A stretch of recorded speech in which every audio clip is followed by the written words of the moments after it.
today is quite empty. Everybody's on vacation. That's the corporate policy. I didn't prepare any presentation, but I know Valdis did.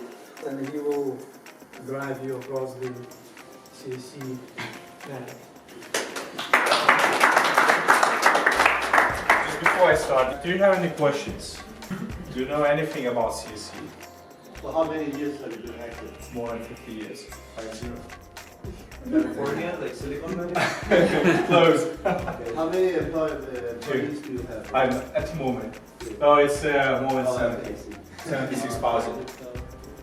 We're more than 80,000, now we're down to 76,000. Because yeah, we try, I mean, we're looking for next generation services and technologies to make it work. So we started, I mean, two co-founders started CSC more than 50 years ago and somewhere in the middle of nowhere. So we have a long story and it's quite a challenge for us.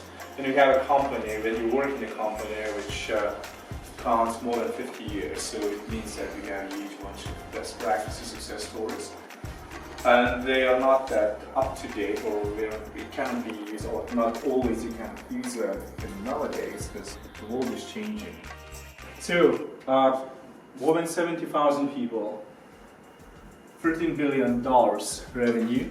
So yeah, we are top 250 companies in the world. As Jeffrey said, we are an IT service company.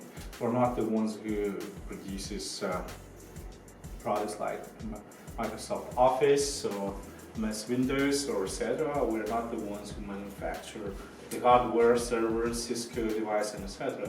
We're the ones who actually pattern technologies and turn them into some kind of solutions or services.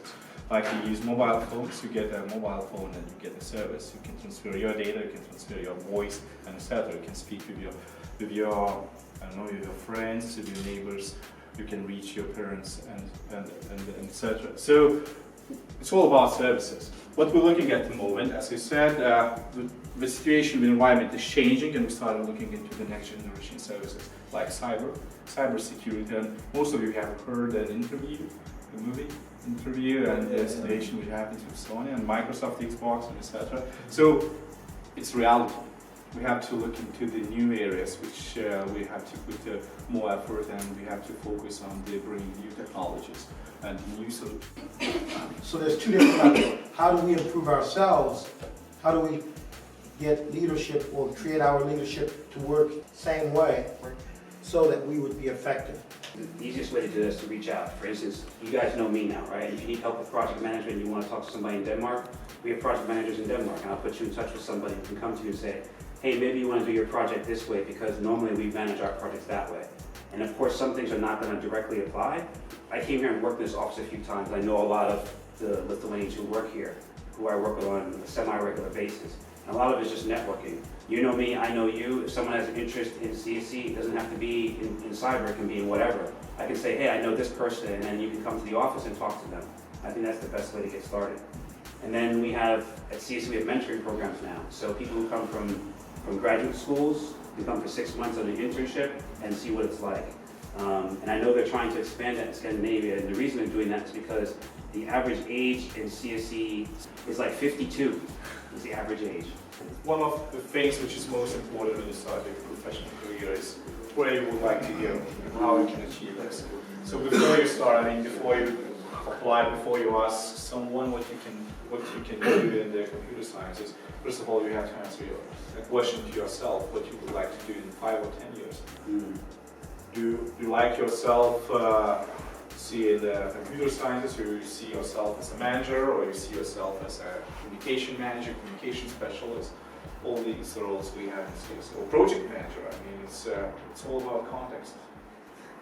Yes. Do you have statistics of gender balance in the company? I think that would be an HR question. I don't know. 50-50 here. It was, yeah, it was about, now it's, we have a bit more men, 54%, 46%. Project management is 50%. Yeah. I think if you're going to look at my cybersecurity, it's like 3% women.